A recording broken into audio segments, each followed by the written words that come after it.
Nazdar! Jsem teď nějakej zapikanej, díky tomu vedru, který venku panuje.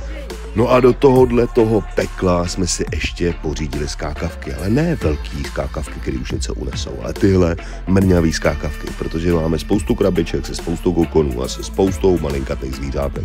To znamená, každý den je potřeba dodávat tam vodu, protože ty jejich tělíčka ji moc neudržej. Sem tam šoupnout nějakou tu mušku a doufat, že si skákavka, která si brání svůj kokunek, vezme mušku. No a těm úplně nejmenším skákavečkám dáváme chvostoskoky. Když se podíváte, tahle skákavka by si mušku ještě neulovila. Takže tam dáváme kořínek hromadu chvostoskoků a skákavečkám tak dodáváme dostatek potravy.